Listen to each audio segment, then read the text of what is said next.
आज मैं इस प्रेस कॉन्फ्रेंस में कह रहा हूं कि 17 सितंबर को शाम को 7 बजे मैंने नरेंद्र मोदी को 1000 करोड़ रुपए दिए थे।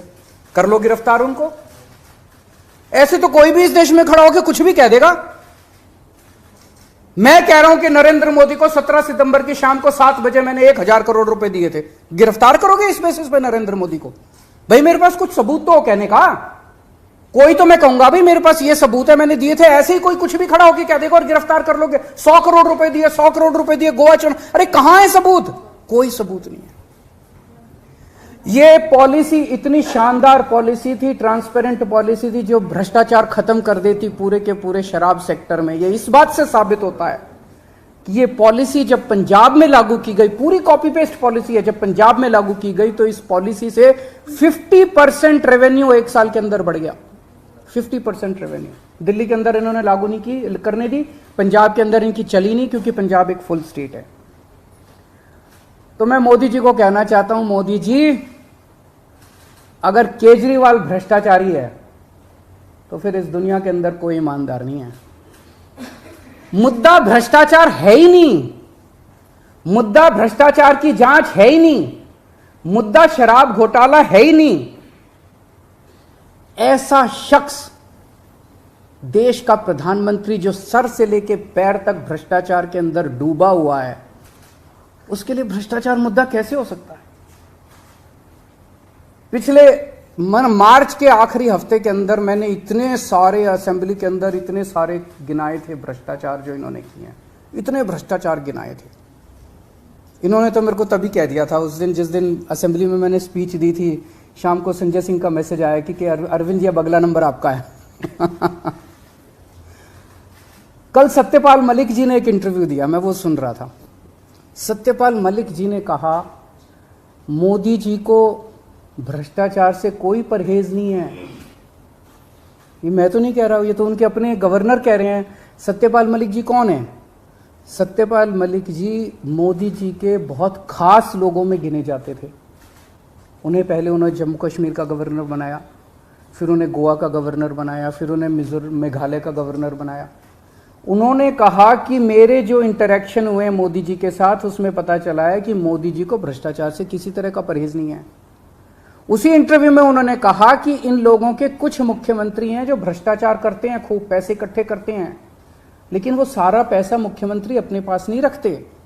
वो पैसा ऊपर भेजते हैं और वहां से वो पैसा उनकी दोस्त की कंपनियों के अंदर इन्वेस्ट होता है। मैंने भी तो इसी तरह का कुछ कहा था अपने उसमें। तो चलो मेरी बात तो नहीं मानी, अब तो गवर्नर इनके अपने गवर्नर कह रहे हैं। तो ऐसा व्यक्ति जो इतना भ्रष्टाचार कर रहा है, उसके लिए भ्रष्टाचार मुद्दा हो ही नहीं सकता। उनके लिए भ्रष्टाचार मुद्दा थोड़ी है। तो फिर ये आम आदमी पार्टी के पीछे क्यों पड़े हैं? 75 साल के भारत के इतिहास में किसी एक पार्टी को इतनी बुरी तरह से टारगेट नहीं किया गया जिस तरह से आम आदमी पार्टी को ये लोग टारगेट कर रहे हैं। नंबर 2 को गिरफ्तार कर लिया, नंबर 3 को गिरफ्तार कर लिया, और उनको गिरफ्तार करने का तो मकसद इनका यही था कि मेरी गर्दन तक पहुंचना। तो अब ये मेरे पीछे पड़े हैं, मुझ तक पहुंचने की कोशिश कर रहे हैं। किसी पार्टी को इस तरह से नहीं टारगेट किया गया जिस तरह से आम आदमी पार्टी को टारगेट किया गया। उसका एक कारण है। वो कारण है कि 75 साल के बाद आम आदमी पार्टी ने इस देश को एक ऐसी उम्मीद दी है जो कि कोई पार्टी नहीं दे पाई। गुजरात के अंदर 30 साल से बीजेपी की सरकार है, उसमें 12 साल प्रधानमंत्री मोदी जी खुद वहां पे मुख्यमंत्री रहे। 30 साल के अंदर ये एक सरकारी स्कूल ठीक नहीं कर पाए, एक भी सरकारी स्कूल ठीक नहीं कर पाए। जब मोदी जी को फोटो खिंचवाने के लिए सरकारी स्कूल में जाना था तो एक टेम्पोरेरी क्लास, एक टेंट के अंदर टेम्पोरेरी क्लास बनानी पड़ी इनको फोटो खिंचवाने के लिए। फोटो खिंचवाने लायक सरकारी स्कूल भी नहीं बना पाए। और 5 साल के अंदर दिल्ली के हमने सारे सरकारी स्कूलों का कायाकल्प कर दिया। 5 साल के अंदर हमने सारे सरकारी स्कूल ठीक कर दिए।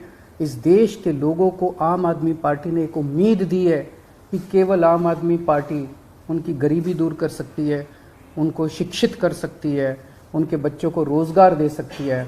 आम आदमी पार्टी ने इस देश के लोगों को उम्मीद दी है। प्रधानमंत्री जी उस उम्मीद को कुचलना चाहते हैं। प्रधानमंत्री जी नहीं चाहते कि वो उम्मीद आगे बढ़े, क्योंकि अभी तक इन सारी पार्टियों को की मिलके जो लूट चल रही थी, अगर इनको स्कूल बनवाने पड़ गए, इनको अस्पताल बनवाने पड़ गए, तो उनको लूटने के लिए पैसे नहीं बचेगा।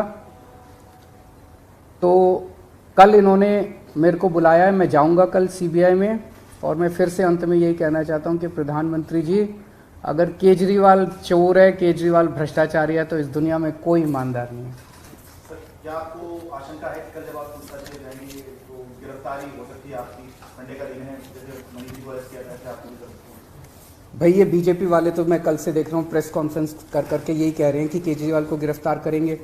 तो अगर बीजेपी ने सीबीआई को ऑर्डर दे दिए हैं कि गिरफ्तार करना है, तो फिर सीबीआई उसको नकार कैसे सकती है? बीजेपी के ऑर्डर तो मानेंगे वो लोग।